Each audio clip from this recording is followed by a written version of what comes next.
Signing in. Everyday superpower. Topic of conversation.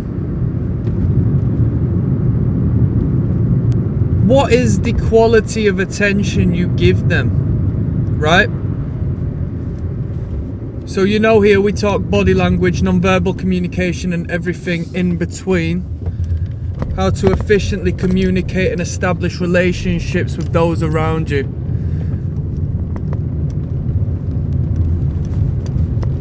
How efficiently do you engage, observe, and communicate with them? What is the quality of attention you give the person you are communicating with, okay? Do you speak to them? Refer to your smartphone?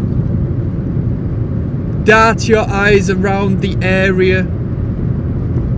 You have to understand the context as to which we are referencing, purely as, your mind might be elsewhere given you're in a busy area full of strangers who could cause potential harm, so that by default could be an issue. Maybe you feel uncomfortable because your back is against an open door in a restaurant of such, and your biological survival mechanism is screaming out, we need a safer position. So, even in regards to all of that and the infinite circumstances as to which you both exist, I still ask, what is the quality of attention you are giving them, okay? Because even so, with your mind going haywire based on a less than comfortable environment to be having such conversation and communications, can you still fend that off and focus?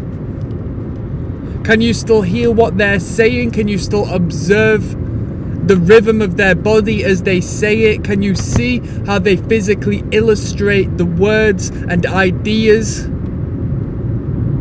Can you see how they reflect your opinions and statements and questions? You need to pay attention, and when you give attention, you develop something that is incredibly human in a world where we are removing ourselves from human.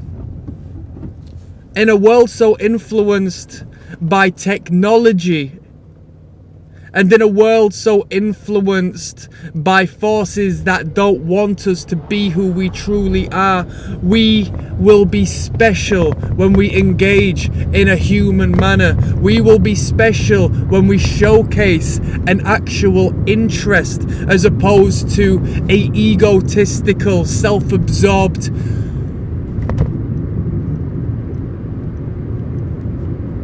mindset as to which the majority of society live within. We consciously have to switch on and become familiar with those whom we are communicating with, as not only will we communicate better by acknowledging the signs, acknowledging the tones of voice, acknowledging who they are as people,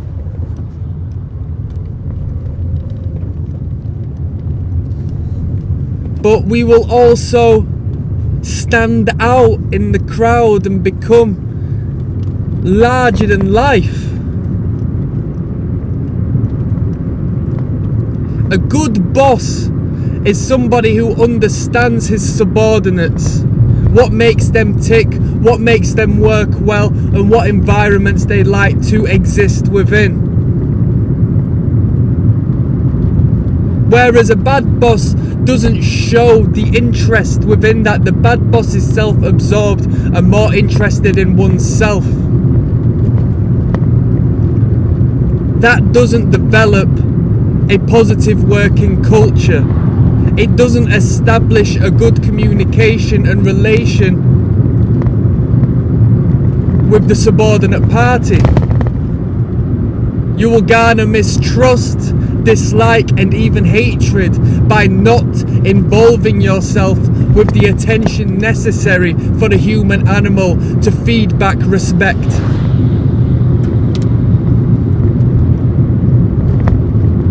If life is about balance, how much emphasis are you placing on that communication? Because you will receive it back. The balance will exist. Now, let's say, for example, if you overload and you give that individual more attention as to what you receive in return, that's a better position to be in. You're not a fool. You're not being mugged off. This is all part of the learning experience. This is all part of making an impact. And best believe when you move onwards and they are left with but memories of who you were, they will look at you fondly.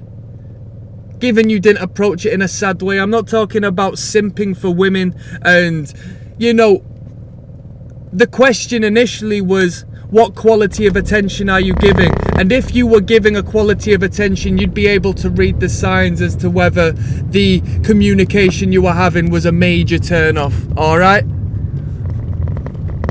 So this isn't just about attention for attention's sake. We're speaking on the quality, your observational skills.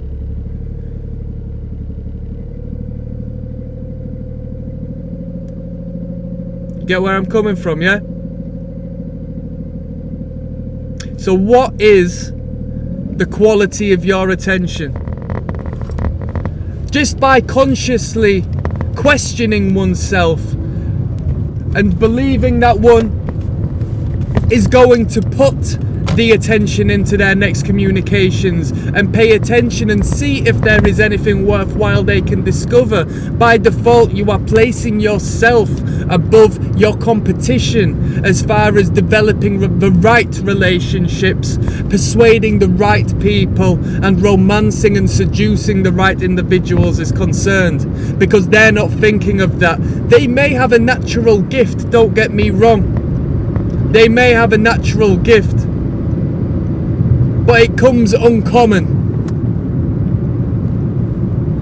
If you don't have the status, if you don't have the wealth, if you don't have the background and the material possession and the superficial, all you have is you and your entity and your identity and how you pay attention to that other individual and correlate your behaviors and response to them through they are and your observations, given they're hopefully correct, and if they're not, you can readjust and calibrate. That's what's going to make you special. And then you reapply to the next person and the next person. You know what? It's a beautiful game, because you're going to be speaking to people, hopefully, until the day you die. So this is an ongoing, should I say, consistent, compound interest of personal education and information, where you are slowly and surely adding pages to your inbuilt internalized dictionary of observation, of human relation. Now the twist is, like a muscle, you need to keep it well trained in order for it to remain consistent in what it gives you. I've taken time off to research and educate myself in other endeavors, in other realms, to express myself creatively elsewhere. And upon returning back to the information and observations as to where I was once so strong, I do find a decline, at least theoretically, in my know-how when it comes to the human. So you must be consistent. That's the bleak reality, right?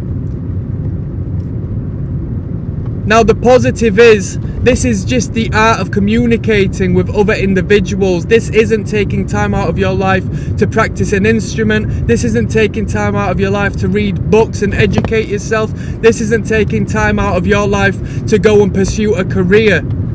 You will be doing this, so it's not gonna hurt just to pay that extra little bit more attention and think to yourself, what am I seeing? What am I hearing? How am I reacting?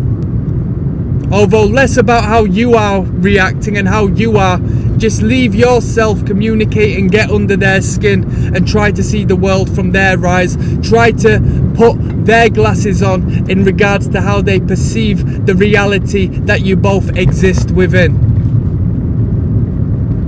What is the quality of your attention?